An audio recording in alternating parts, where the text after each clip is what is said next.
Assalamualaikum warahmatullahi wabarakatuh. Salam sejahtera untuk kita semua. Perkenalkan, kami peserta Latsar CPNS tahun 2022, gelombang 6, golongan 3, angkatan 16, kelompok 2, yang diselenggarakan oleh BPSDM Provinsi Kalimantan Tengah. Dengan pengampu Ibu Kartiana SE MSI. Berikut profil dari kami.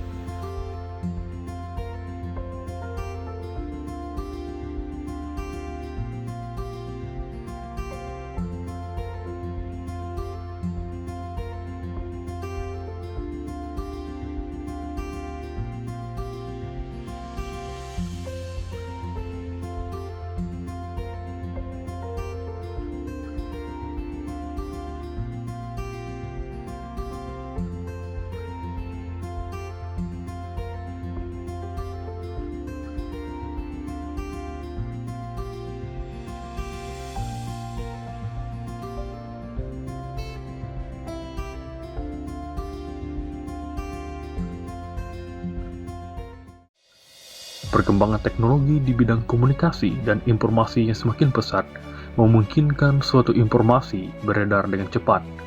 Selain membawa dampak positif, pesatnya perkembangan teknologi di bidang komunikasi dan informasi juga cenderung memberikan dampak negatif. Salah satu dampak negatif yang cukup meresahkan adalah munculnya informasi maupun berita yang bersifat provokatif, bahkan mengarah kepada hoax atau berita bohong yang tidak pasti kebenarannya. Berita yang bersifat hoax ini dengan mudah tersebar di lingkup masyarakat melalui perantara media sosial, karena media sosial bagaikan sebuah pasar bebas di mana informasi yang mengalir di dalamnya tidak tersaring dengan baik. Dikutip dari laman Psikologi Today, target dari penyebaran hoax ini adalah emosi, perasaan, dan pikiran dari pembacanya, sehingga apabila secara terus-menerus mendapatkan aliran informasi yang serupa, maka pembaca akan mengamini, menyepakati, atau setuju dari informasi tersebut. Hoax pada akhirnya akan memberikan dampak buruk seperti keresahan, kepanikan, bahkan mendorong masyarakat melakukan sesuatu yang berbahaya sampai kepada munculnya perpecahan di tengah-tengah kehidupan bermasyarakat. Agar tidak terjadi hal-hal negatif dari penyebaran berita hoax, bagaimana cara agar kita bisa terhindar dari hoax? Berikut langkah-langkah yang perlu diambil.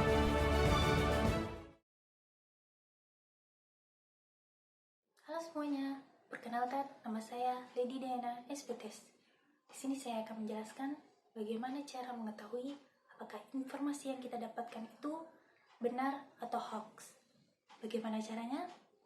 Silahkan lihat cuplikan berikut ini. WhatsApp adalah salah satu media yang digunakan dalam melakukan penyebaran informasi hoax.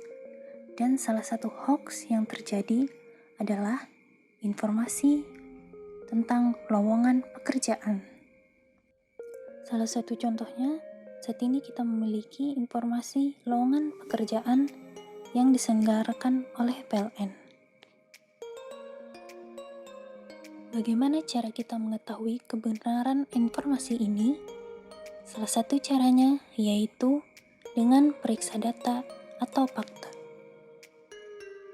Karena lowongan ini berasal dari pihak PLN, kita dapat memeriksa di situs resmi ataupun akun resmi.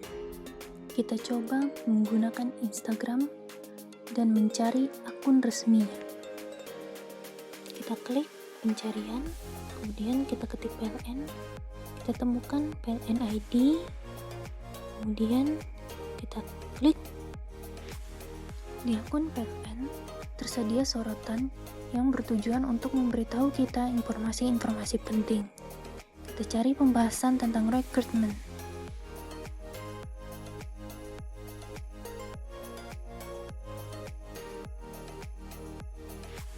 Setelah kita temukan, kita klik.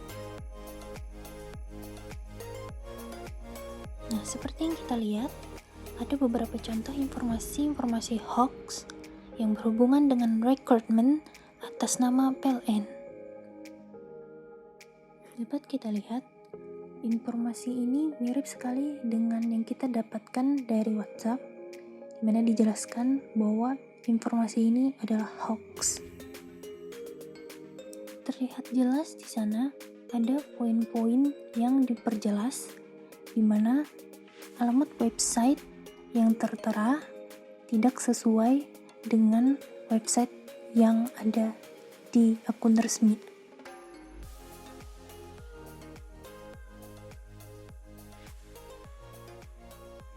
Jadi, kesimpulannya, informasi yang kita dapatkan sebelumnya adalah hoax.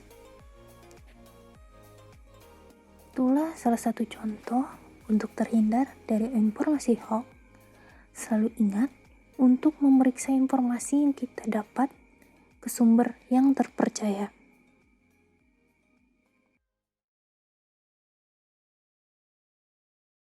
Salah satu cara untuk menangkal hoaks yaitu dengan menggunakan fitur pencarian gambar atau foto di Google. Oke, di sini saya akan menunjukkan langkah-langkah yang akan dilakukan.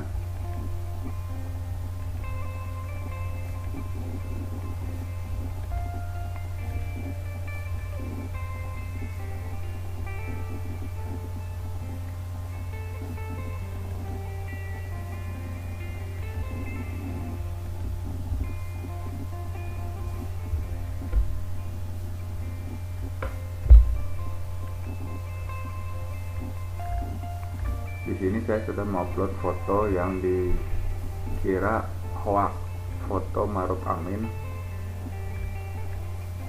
Kita buka di gambar.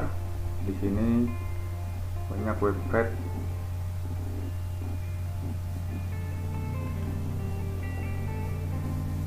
Ternyata foto Maruf Amin menggunakan baju sinterklas ternyata hoax.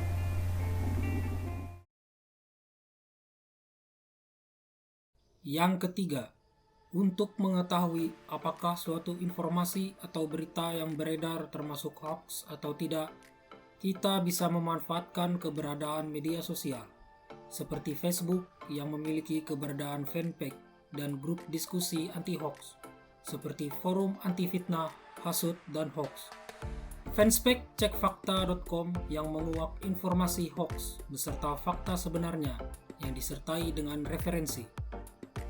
Di grup-grup diskusi ini, netizen bisa ikut bertanya apakah suatu informasi merupakan hoax atau bukan, sekaligus melihat klarifikasi yang sudah diberikan oleh orang lain. Semua anggota bisa ikut berkontribusi sehingga grup berfungsi layaknya crowdsourcing yang memanfaatkan tenaga banyak orang dengan harapan pemikiran kita akan terbuka. Yang keempat, perhatikan apakah judul bersifat provokatif. Seringkali, berita hoax mempunyai judul yang mengundang sensasi dan bersifat menghasut, serta memprovokasi pembacanya. Bahkan, parahnya lagi, terkadang berita hoax dikutip dari media atau surat kabar resmi, hanya saja diubah sesuai dengan tujuan si penebar hoax tersebut. Apabila menemukan berita bernada provokatif, sebagai pembaca, kita disarankan untuk mencari berita dengan tema sejenis di media massa lainnya. Usahakan media massa yang digunakan adalah media massa yang mempunyai kredibilitas sehingga kebenaran dari informasi tersebut bisa dipercaya. Yang selanjutnya, cermati isi berita. Apakah ada perbedaan baik dari segi gaya penulisan, karena gaya penulisan berita menggambarkan tujuan dari dirilisnya berita tersebut.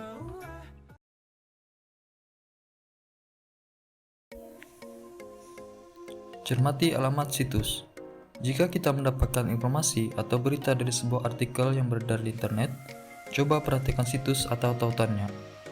Dilansir dari Dewan Pers, di Indonesia terdapat 43.000 situs yang mengklaim dirinya sebagai media berita.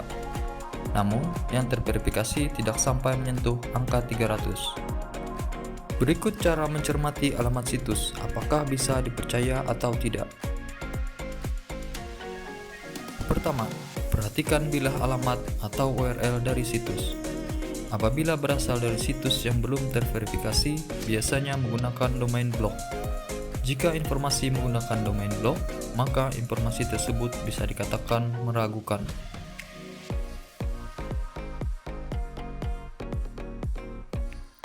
2. Cek daftar situs terverifikasi. Kementerian Komunikasi dan Informatika menyediakan registrasi untuk para penyelenggara sistem elektronik termasuk website di Indonesia yang bisa dikunjungi di alamat pse.kominfo.go.id. Di dalamnya terdapat daftar situs-situs resmi di Indonesia yang terregistrasi dan terverifikasi identitas pemiliknya.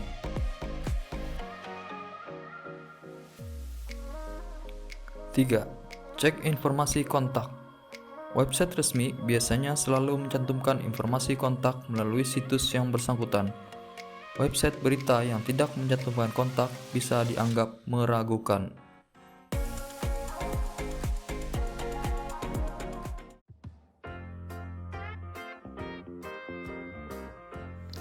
Hai, selain membagikan langkah-langkah menangkal hoaks, kita juga ingin membagikan cara melaporkan berita atau informasi hoaks yang telah kita terima dengan cara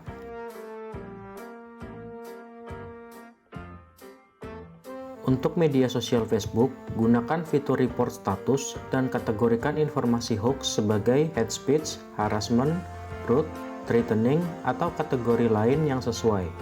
Jika ada banyak aduan dari netizen, biasanya Facebook akan menghapus status tersebut. Untuk Google, bisa menggunakan fitur feedback untuk melaporkan situs dari hasil pencarian apabila mengandung informasi palsu. Twitter memiliki fitur report tweet untuk melaporkan tweet yang negatif, demikian juga dengan Instagram. Kemudian, bagi pengguna internet, Anda dapat mengadukan konten negatif ke Kementerian Komunikasi dan Informatika dengan melayangkan email ke alamat aduankonten@mail.kominfo.go.id. Masyarakat Indonesia Anti-Hoax juga menyediakan laman data.turnbackhoax.id untuk menampung aduan hoax dari netizen. Turnback Hoax sekaligus berfungsi sebagai database berisi referensi berita-berita hoax. Kita juga ingin mengingatkan bahwa banyak pasal yang bisa menjerat pelaku peredaran berita bohong atau hoax. 1. Jika berita hoax tersebut mengakibatkan kerugian konsumen dalam bentuk transaksi elektronik seperti perdagangan daring atau marketplace yang mengakibatkan kerugian konsumen, maka dapat dijerat pidana menggunakan pasal 28 ayat 1 Undang-Undang Nomor 11 Tahun 2008 tentang Informasi dan Transaksi Elektronik, melarang setiap orang dengan sengaja dan tanpa hak menyebarkan berita bohong dan menyesatkan yang mengakibatkan kerugian konsumen dalam transaksi elektronik.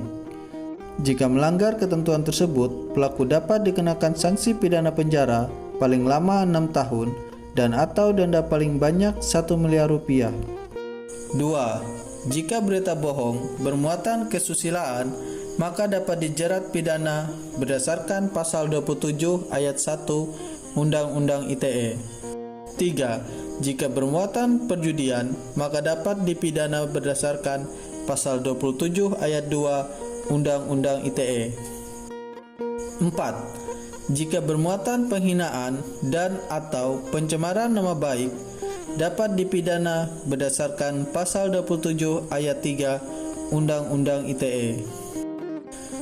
5. Jika bermuatan pemerasan dan atau pengancaman, dapat dipidana berdasarkan pasal 27 ayat 4 Undang-Undang ITE. 6. Jika berita bohong menimbulkan rasa kebencian berdasarkan sara, dapat dipidana berdasarkan pasal 28 ayat 2 Undang-Undang ITE. 7. Jika bermuatan ancaman kekerasan atau menakut-nakuti yang ditujukan secara pribadi, dipidana berdasarkan pasal 29 Undang-Undang ITE. Kitab Undang-Undang Hukum Pidana atau KUHP juga mengatur tentang berita bohong sebagaimana yang terkandung pada pasal 390 KUHP yang berbunyi sebagai berikut. Barang siapa dengan maksud untuk menguntungkan diri sendiri atau orang lain secara melawan hukum dengan menyiarkan kabar bohong yang menyebabkan harga barang-barang dagangan, dana-dana, atau sumber harga menjadi turun atau naik, diancam dengan pidana penjara paling lama 2 tahun 8 bulan.